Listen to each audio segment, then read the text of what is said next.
नमस्कार मित्रांनो, स्वागत आहे तुमच्या नव्या व्हिडिओमध्ये, ज्यामध्ये आज आपण बघणार आहोत की हाऊ टू पास बीटेक. बघा, जर तुम्ही पण बीटेक करत असाल किंवा बीई पण जर करत असाल, तुम्ही इंजिनिअरिंग करत असाल, तर त्यामध्ये पास कसं व्हायचं तेच आपण बघणार आहोत. कोणत्या गोष्टी ज्या तुम्हाला फॉलो करायच्या, कोणकोणत्या टिप्स आहे ज्या मी सांगणार आहे, तर ते आज आपण या व्हिडिओमध्ये बघणार आहोत. तर हा व्हिडिओ शेवटपर्यंत बघा आणि चॅनलवरती पण नवीन जर असाल तर सबस्क्राईब करून द्या, कारण असेच इन्फॉर्मेटिव्ह व्हिडिओ मी तुमच्यासाठी आणत असतो. आणि चला बघूया की बीटेकला कसं पास करायचंय.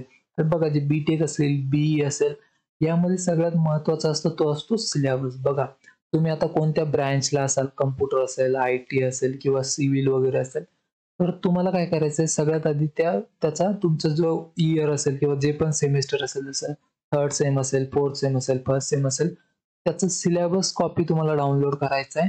आणि त्या सिलेबस कॉपीमध्ये जे पॉइंट दिलेले, फक्त तेवढ्याच पॉइंटचा तुम्हाला अभ्यास करायचा आहे. बघा, इंजिनिअरिंग मध्ये काय होतं की तुमचे जे बुक्स असतात ते खूप मोठे असतात. त्यामध्ये जवळपास 500-1000 असे पानांचे जे बुक्स असतात. आता एवढंच पाठ करणं किंवा तेवढाच अभ्यास करणं काही शक्य नाही. मग तुम्हाला काय करायचं, सिलेबस कॉपी डाउनलोड करायची, त्यामध्ये जे पॉइंट दिलेले फक्त तेवढ्याचाच तुम्हाला अभ्यास करायचा आहे. तेवढं जर तुम्ही केलं तरी तुम्ही सहजरित्या पास होऊन जाता. बघा, त्या सिलेबस कॉपीमध्ये हे सुद्धा राहतं की कोणत्या चॅप्टरला किती मार्क्स आहे. तर ज्या चॅप्टरला जास्ती मार्क आहे, तर तो चॅप्टर तुम्हाला सगळ्यात चांगला करायचा, त्याचा अभ्यास तुम्हाला जास्ती करायचा आहे. तेवढं जरी केलं तरी तुम्ही पास होऊन जाता सहजरित्या. त्यामध्ये तुम्हाला जास्ती टेन्शन घ्यायची गरज पडणार नाही. त्यानंतर आहे बघा, अटेंड लेक्चर. बघा, लेक्चर तुम्ही अटेंड करा, कारण कॉलेजमध्ये गेल्यावर लेक्चर जर केले तर अर्धा अभ्यास तुमचा लेक्चरमध्येच होत असतो. फक्त तिथे तुम्हाला अटेन्शन द्यावं लागेल, कारण जर तुम्ही अटेन्शन नाही दिलं लेक्चरमध्ये, तर लेक्चरमध्ये काय चालू आहे तुम्हाला कळणार नाही. हवं तर तुम्ही नोट्स पण काढू शकता लेक्चर चालू असताना. जर मॅम टीचर शिकवत असेल तर त्याच्या नोट्स पण काढत राहा, त्यानं पण जे तुम्हाला खूप ज्यादा फायदा होत असतो. त्यानंतर आहे बघा, क्रिएट अ स्टडी शेड्यूल. बघा, आता यामध्ये काय की बरेच जण काय सांगतात, दुसरे चॅनलवाले वगैरे, की तुम्ही 8 तास अभ्यास करा किंवा 6 तास अभ्यास करा किंवा दिवसातून तुम्ही 4 सब्जेक्टचा अभ्यास करा.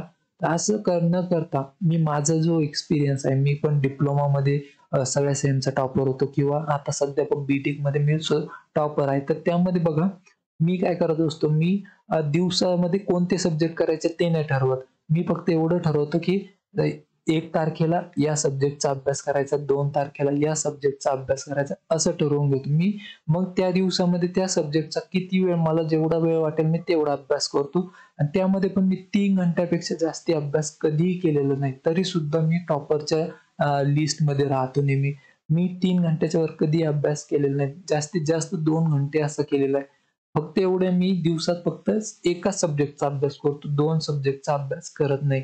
मी फक्त एवढं ठरवतो की या तारखेला मला या सब्जेक्टचा अभ्यास करायचा आहे, 2 तारखेला दुसऱ्या सब्जेक्टचा, बस एवढं ठरवतो मी, बाकीचं काही ठरवत नाही. तर त्या हिशोबाने जर तुम्ही जो तुमचा शेड्यूल बनवला, टाइम टेबल बनवला, तर तुम्ही नक्कीच पास व्हाल. ते पण चांगल्या मार्काने, कारण मला स्वतः मी त्याचा अनुभव घेतलेला, मला एक्सपिरियन्स आहे त्याचा, त्यामुळे तुम्हाला सांगत आहे. तुम्ही जर तसं केलं तर तुम्ही नक्की चांगल्या मार्काने पास व्हाल. त्यानंतर बघा, प्रॅक्टिस रेग्युलरली. बघा, यामध्ये तुम्ही काय करू शकता, प्रिव्हियस इयरचे जे क्वेश्चन पेपर आहेत त्याला सॉल्व्ह करायचे. बघा, 15 ते 20% जे क्वेश्चन असतात ते रिपीट होत असतात दरवर्षी. तर जर तुम्ही पास्ट इयर किंवा प्रिव्हियस इयरचे जे क्वेश्चन पेपर आहेत ते सॉल्व्ह केलेले असेल चांगल्या प्रकारे, तर पासिंग पुरते आन्सर तुम्हाला ऑलरेडी माहिती राहील. त्यामुळे तुम्हाला पास व्हायला जास्ती काही प्रॉब्लेम येणार नाही. त्याच्या व्यतिरिक्त तुम्ही असाइनमेंट सॉल्व्ह करू शकता, त्यानं पण खूप फायदा होत असतो. कारण असाइनमेंट मध्ये पण प्रिव्हियस इयरचे भरपूर जे क्वेश्चन असतात ते टाकलेले असतात. तर त्यानं पण जे तुम्ही सहजरित्या पास होऊन जा. त्यानंतर बघा, सगळ्यात जास्ती मुलं चुकी करतात ते, की जे मुलं रट्टा मारण्यावर फोकस करतात. तर तुम्हाला रट्टा मारण्यावर फोकस न करता समजण्यावरती फोकस करायचा. जेवढे कॉन्सेप्ट तुम्ही समजून घ्याल, तेवढे जे आहेत तुम्हाला जे उत्तरे असतात एक्झाम मध्ये, जे उत्तरे असतात ते लिहिण्यास मदत होते. बघा, जर तुम्ही रट्टा मारला तर एक्झामच्या ऐन वेळेवर काय होतं, पूर्ण विसरून जातं.